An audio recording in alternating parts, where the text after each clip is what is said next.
Bonjour, je suis très fier de te partager que j'ai eu cet immeuble gratuitement. Il m'a coûté 0 €.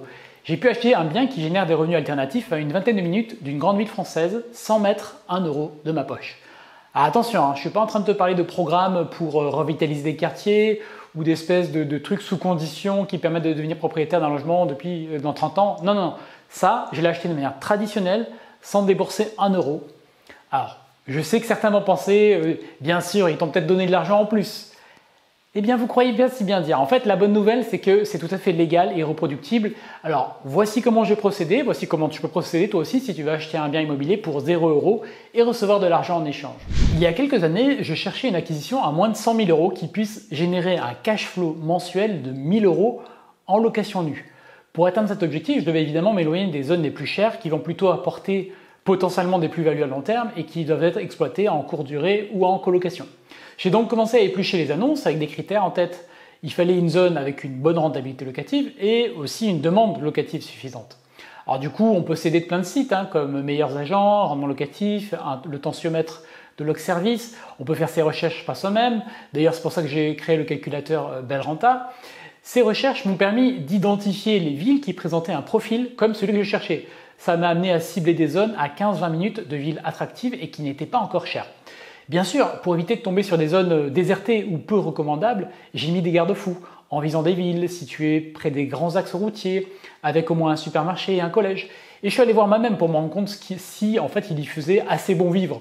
Je me suis mis aussi à la place d'une personne qui travaille dans la grande ville proche, en vérifiant le trajet pour que ce soit à 25 minutes, pas plus, et aux heures de pointe. J'ai donc une stratégie de gestion intégrée, vous le savez peut-être, c'est-à-dire que je ne confie pas ma gestion à une agence, mais à une personne que j'ai sélectionnée. C'est dans cet objectif de maîtrise des coûts et d'excellence opérationnelle que je fais ça. Mais de ce fait, il me fallait trouver un bien relativement proche de mes autres investissements, ce qui aussi limitait pas mal les zones de recherche. Et une fois que j'avais défini les zones, je me suis rendu compte qu'il y avait assez peu de biens disponibles. Ceux qui étaient disponibles n'étaient toujours pas forcément en annonce. Et dans ce cas-là, il est important de connaître les gens et de faire jouer le bouche à oreille. Après environ 2 mois de recherche et à trouver peu de biens, je déniche un immeuble de rapport intéressant. Son prix affiché, 73 472 € et 5 centimes, frais de négociation inclus. Alors je remarque immédiatement son prix anormalement bas, ce qui voulait dire qu'il y avait un problème. J'étais assez enthousiaste, c'est clairement une opportunité à creuser. Donc je demande à le visiter. C'est un petit immeuble, 150 mètres carrés, 6 appartements qui datent des années 50, qui était vide depuis longtemps. Une fois en place, je me rends compte qu'il faut refaire entièrement tous les appartements parce que même s'il n'y avait pas de plomberie ou de choses compliquées, le vendeur était prêt à négocier. Si le vendeur est prêt à négocier, je suis partant. Donc je vous fais un petit aparté pour expliquer un point fondamental en immobilier. Pour négocier, il faut que le vendeur puisse baisser son prix. Ça ne sert à rien de faire son marchand de tapis si le vendeur en face n'a pas la possibilité de baisser son prix. Je vous invite à regarder la vidéo où je vous parle des 5 questions à poser. Typiquement, un propriétaire qui revend au bout de quelques années n'aura pas remboursé grand-chose du capital de son prêt immobilier. Il aura surtout payé des intérêts. Donc, il ne va pas pouvoir se permettre de négocier beaucoup puisqu'en face, il doit rembourser son prêt. A l'inverse, un vendeur qui n'a plus de prêt immobilier sur le bien ou qui a déjà suffisamment remboursé de capital sera plus enclin à baisser le prix. Autre critère qui va faire que le vendeur peut être disposé à négocier, c'est s'il est lassé de son bien. Par exemple, il n'a plus envie de s'en occuper, il veut s'en débarrasser. Par exemple, une personne un peu âgée ou qui doit déménager. Donc, un jeune qui cherche à faire une plus-value ou un investisseur dont c'est le business ne sera pas dans cette disposition. Et enfin, si le bien est dans un état déplorable, le vendeur sera plus disposé évidemment à écouter une offre basse parce qu'il sait que des travaux sont nécessaires pour le rendre habitable et le mettre en location. C'est encore plus convaincant, évidemment, si tu lui présentes un devis pour justifier tes demandes. Si tu souhaites approfondir ce sujet, il y a d'autres vidéos sur la chaîne et des articles sur le blog. J'en profite aussi pour te dire que si ça t'intéresse, l'immobilier, je te mets dans la description un lien vers 2 heures de formation gratuite à l'investissement locatif. Si tu souhaites aller plus loin, je peux évidemment t'accompagner au sein de ma formation et avec mon coaching. Je te mets tout ça dans la description. Donc lors de la visite, j'apprends que le vendeur vend parce qu'il en a marre. En fait, il a acheté l'immeuble il y a longtemps pour pas très cher. Il comptait refaire tous les travaux une fois à la retraite, mais finalement, il a préféré passer du temps à la Réunion avec ses enfants. Il était un peu malade, pas dans une santé optimale pour faire tout ça. Là, tu vois, tous les critères d'une bonne négociation sont réunis. Le vendeur a acheté il y a longtemps, pour pas cher, il a d'autres priorités, beaucoup de travaux à faire. Je fais donc une offre basse, 56 000 €, frais de notaire inclus. Mais je montre qu'avec moi, ça ira vite en vous disant une vérité très simple, hein, 100% des compromis que je signe vont jusqu'au bout, hein, c'est gagnant-gagnant. Quelques heures plus tard, le vendeur me fait une contre-proposition à 61 000 €, frais de notaire inclus. Le prix tout inclus est donc passé de 79 872,05 à 61 000 €. Et donc si tu fais le calcul, ça fait une réduction, tout frais inclus, de 18 872,05 €, soit 24%. Pour information, le prix net vendeur de cet immeuble était donc de 52 800 €.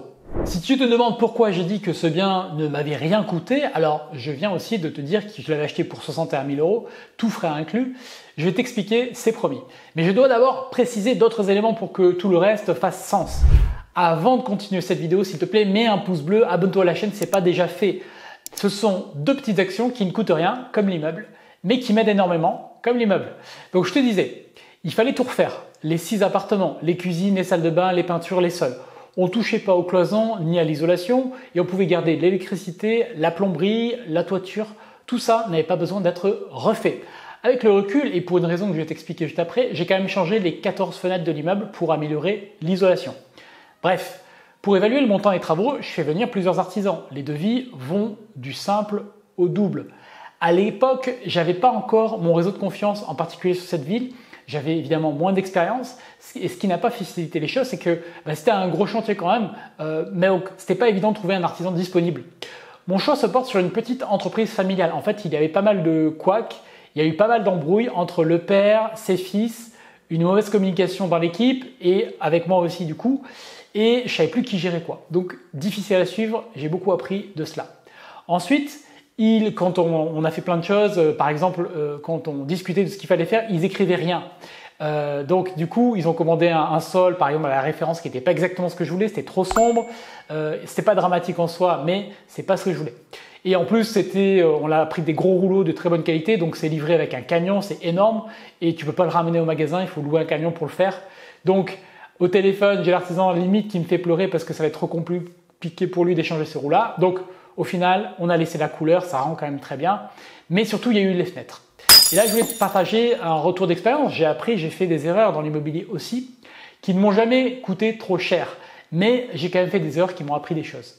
Alors, cette histoire de fenêtre, je vais t'expliquer brièvement ce que c'est. Donc sur cet immeuble, les fenêtres avaient des joints qui avaient fondu. C'était très bizarre, mais en fait autour des fenêtres, il y a un joint, tu sais, entre le bois ou le PVC, il avait fondu. Donc les fenêtres étaient probablement de mauvaise qualité et l'artisan, son fils, était menuisier. Donc lui, il m'a assuré qu'il pouvait facilement refaire ces joints-là. Donc ça m'a un peu surpris, mais je faisais confiance aux professionnels. Et tu t'en doutes, ça s'est pas passé comme prévu. Parce qu'au final, en regardant, il m'a dit oui, non, mais en fait, non, mais non. En fait, c'est non. Et donc, j'ai dû changer les fenêtres. Donc, je me suis dit, c'est pas grave, c'est un investissement long terme, on le fait. 14 fenêtres, environ 8 000 €. À la fenêtre, c'est pas très cher, mais c'est quand même 8 000 €. C'est une blague qui revient un petit peu cher. Donc, ça, si tu veux, ça a décrédibilisé l'artisan à mes yeux parce que je me suis dit, soit c'est malhonnête, soit c'est une erreur de sa part, mais c'est une erreur. Du coup, je savais que je ne retravaillerais pas avec lui sur d'autres chantiers, rien que pour ça. La suite du chantier n'a fait que confirmer ma décision. Après, j'ai eu 2 surprises sur cet immeuble, des petites fuites au niveau de la toiture, mais là, j'ai vite vu avec un couvreur que c'était des fuites qui étaient provoquées par de la mousse. Le toit n'avait pas été nettoyé depuis très longtemps, donc on a nettoyé la mousse et c'était bon. Deuxième surprise, la cheminée de l'immeuble, tu vas voir la photo, elle penchait beaucoup. C'était une cheminée mitoyenne avec le voisin. Depuis la rue, elle paraissait droite, mais en fait, c'était le seul point de vue qu'on avait. Mais en fait, depuis ce qu'on voyait de chez le voisin, elle penchait énormément. Donc, la maison était inhabitée quand j'ai acheté l'immeuble. Entre-temps, le voisin s'est installé et un jour, il m'appelle et il me dit « Votre cheminée, elle m'inquiète un peu ». Donc, on s'est vu, on s'est mis d'accord pour partager la facture parce que c'était une cheminée qui était mitoyenne et une partie qui était chez lui. Et du coup, ça m'a coûté 1 000 €. C'était pas prévu, mais voilà. Du coup, on a fait tout ça. On a fait venir un maçon qui a repris cette cheminée qu'on a retirée, fermée proprement et le problème a été résolu. Donc tu vois, il y a toujours des surprises et des aléas, que ce soit un immeuble ou un appartement, de toute façon, on en a toujours. On en a profité pour refaire le pignon de l'immeuble pour bien protéger tout cela parce qu'il y avait aussi, on voyait du jour à travers le mur. Donc on a refait tout ça pour que ce soit propre, durable. Les travaux au total pour les appartements ont duré 6 mois. Ça m'a coûté 85 000 €. Donc pour faire 6 appartements et pour la surface, ce n'est pas un budget élevé. Ce qui explique les aléas que je t'ai racontés avec l'artisan. Et je te passe tous les petits détails sur les cuisines, sur les surprises, les coups de sang, les discussions et tout ce qui allait avec. Mais au final, ils ont fait le travail, ils ont plutôt bien fait le travail et je suis content du résultat. Et aujourd'hui, au moment où je te parle, ça fait 3-4 ans que j'exploite cet immeuble et c'est plutôt du solide. Donc les 6 appartements sont rénovés, on a créé le coup de cœur, il y a eu des petits trucs sympas qui ont été faits, il y a eu des découpages de menuiserie sur mesure, il y a eu pas mal de choses qui ont été faites pour optimiser aussi les espaces parce que tu te doutes bien que 6 appartements, 150 mètres carrés, ce sont plutôt de petits appartements. Après les travaux, j'en suis donc à 61 000 € d'acquisition, 85 000 € pour les travaux, soit 146 000 € pour l'immeuble qui ne m'a rien coûté et qui me rapporte de l'argent tous les mois. Alors, comment c'est possible que ça ne m'ait rien coûté ? Je vais y revenir dans une minute, c'est promis. Mais pour qu'on comprenne bien la démarche, il est important qu'on s'intéresse d'abord aux 847 € net que génère cet investissement tous les mois. Bon, on est en dessous des 1 000 € que je visais, mais j'en suis quand même content. J'ai fait l'acquisition de cet actif qui ne m'a rien coûté, qui me rapporte presque 900 € par mois de revenus alternatifs, quasi passifs. Alors l'immobilier, c'est jamais vraiment passif, mais disons que je ne change pas mon temps contre de l'argent. Est-ce que c'est magique? Non, pas du tout. En fait, il n'y a rien de plus rationnel et de mathématique. J'encaisse 1 720 € de loyer hors charge chaque mois, desquels il faut déduire les frais annuels de taxe foncière, 978 €, l'assurance, 214 €, la comptabilité pour la SCI, 700 €. Si tu es particulièrement rapide en calcul mental ou que tu as fait ça à la main, eh bien, tu vois bien 1720, 918 divisé par 12, 214 divisé par 12, 700 divisé par 12, 1562 € par mois et non pas 847, soit 715 € d'écart. Alors, où sont passés ces 715 € d'écart? C'est là que je peux enfin t'expliquer pourquoi cet immeuble ne m'a rien coûté du tout. Pour investir dans l'immobilier, l'idéal, c'est d'utiliser l'effet de levier de la banque. Qu'est-ce que ça veut dire? Ça veut dire que faire financer l'immobilier par la banque et aussi les frais de notaire et les travaux, tout ça pour ne mettre aucun apport, ce qu'on appelle le 110%. Le financement à 110% au moment où tu vois cette vidéo est quelque chose qui est de plus en plus difficile. Ça reste tout à fait possible, surtout si c'est ton premier investissement ou le second, que tu n'as pas un taux d'endettement élevé, que tu as un dossier qui est bon. Et évidemment, ça dépendra de ta situation, de la volonté de la banque à t'accompagner, mais c'est quelque chose qui est tout à fait possible.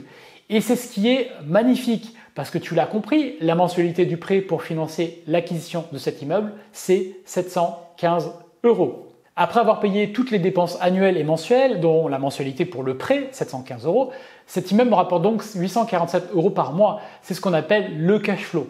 J'exploite cet immeuble en SCI LIS, Société civile à l'impôt sur les sociétés. J'ai des vidéos sur le sujet si ça t'intéresse, regarde sur la chaîne. En SCI LIS, il y a une imposition de 15% sur les 38 120 premiers euros. Mais vu que j'amortis les travaux, en réalité, j'ai un cash flow qui est net d'impôt. Alors voilà la recette. Tu prends un prêt immobilier à 110% pour financer un investissement qui génère du cash flow et une fiscalité optimisée pour limiter le poids de l'impôt sur les revenus locatifs. Tu obtiens un actif qui met de l'argent dans ta poche tous les mois sans que tu n'aies à débourser un seul euro. Et c'est sans compter sur l'éventuelle plus-value à la revente. Encore une fois, pour un bien qui ne m'aura absolument rien coûté. Alors, il y a toujours des personnes qui vont se ruer dans les commentaires pour dire « l'argent roi sans rien foutre », en plus vivre sur le dos de ceux qui produisent, c'est minable et honteux, à vomir, clairement du baratin, top mytho, le capitalisme gouverne, c'est frustrant. Vous ne pensez qu'à l'argent, les propriétaires sont des arnaqueurs, encore un crétin qui arnaque les gens, pauvre type. Est-ce que c'est le moment de faire du profit? C'est toi l'arnaque, scandaleux, il n'y a que des marchands de sommeil? On n'en voit pas assez, tu sais. Je ne m'attarde pas sur ça, heureusement, ce sont des personnes qui ne sont pas à l'aise avec l'idée de louer un appartement même peut-être cher, mais regardez comment c'était avant. Avant, ce n'était pas loué. Regardez comment c'est maintenant. Maintenant, c'est loué. Est-ce que ça, c'est votre définition de marchand de sommeil? Moi, quand je tape marchand de sommeil, voilà ce que je trouve. Alors, bon, je sais qu'il y a plein de personnes qui ne sont pas à l'aise avec le fait de gagner de l'argent. Ok, dans ce cas-là, il ne faut pas traiter ceux qui en gagnent de marchands de sommeil juste parce que vous avez un problème de relation à l'argent. Après, il y a aussi des hésitations et des craintes qui sont légitimes. Les banques refusent désormais de financer à 110%. financer sans capital, 110%, j'ai pas trouvé. Il y a aussi, ils m'ont tous demandé un apport. Il y a aussi ceux qui sont persuadés que les banques ne prêtent qu'aux riches, que c'est devenu impossible d'emprunter à 110%, c'est-à-dire sans apport, ou ceux qui ont plein de blocages qui les empêchent de passer à l'action. Ce que tu dois comprendre, c'est que cet immeuble n'est qu'un exemple particulièrement intéressant parmi d'autres. Si tu as peur de te lancer dans l'immobilier avec un immeuble de rapport, commence avec plus petit pour te faire la main. J'ai suivi la même stratégie avec d'autres projets moins chers. Par exemple, un appartement en plein centre-ville d'une grande ville qui m'a coûté 110 000 €, frais de notaire, agence, rénovation, tout inclus. Je l'exploite en colocation, il me rapporte 225 € par mois avec un prêt sur 15 ans. Si j'avais fait un prêt sur 20 ans, j'aurais un cash flow mensuel de 370 €. Les membres de mes formations ont aussi suivi la même stratégie avec des plus petits projets. Il y a plein d'études de cas de témoignages sur mon blog, je t'invite à regarder si ça t'intéresse. Ce sont des vrais chiffres de vrais gens avec de vrais projets. Je pense entre autres à un membre qui a acheté 30 mètres carrés pour 49 000 €, frais de notaire inclus, qui a fait 8 000 € de travaux, une opération à 57 000 €. Il a obtenu un prêt à 110% alors qu'il était étudiant et sa femme stagiaire. Il retire 125 € de cash flow mensuel. Ce qui fait pendant l'été, il le loue en location saisonnière, ça booste son cash flow qui a le potentiel d'atteindre dans ces périodes-là près de 1 000 € par mois.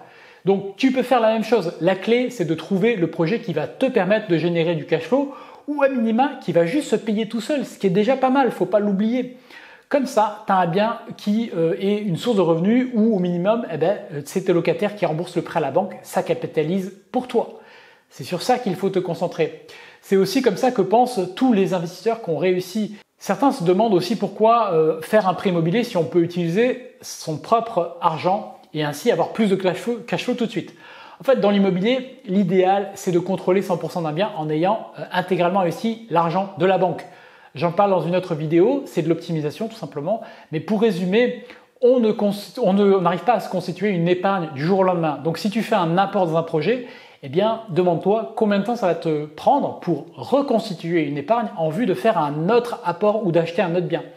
Non seulement, si tu n'as plus ton argent, tu es bloqué pour de futurs investissements, et en plus, il y a plein de choses à faire avec ton épargne. Déjà, la conserver pour une épargne de précaution, ensuite l'investir, par exemple en bourse, lancer un business ou faire d'autres choses avec. En utilisant l'argent de la banque pour tes projets immobiliers, tu vas pouvoir développer non pas un, mais plusieurs projets, plusieurs sources de revenus. Tu vas pouvoir multiplier les projets sans toucher à ton épargne, en tout cas au début. Et c'est l'intérêt majeur de l'immobilier, en particulier en France. Même si les conditions se sont durcies et vont continuer de se durcir, je te dis, ça fait des années que je te raconte ça, n'attends pas pour en profiter, elles sont encore exceptionnelles par rapport à d'autres pays. Je vois aussi beaucoup de personnes qui se demandent si c'est pas risqué de s'endetter, d'investir dans l'immobilier, qui font des parallèles avec la crise de 2008. L'idée fondamentale, c'est quoi?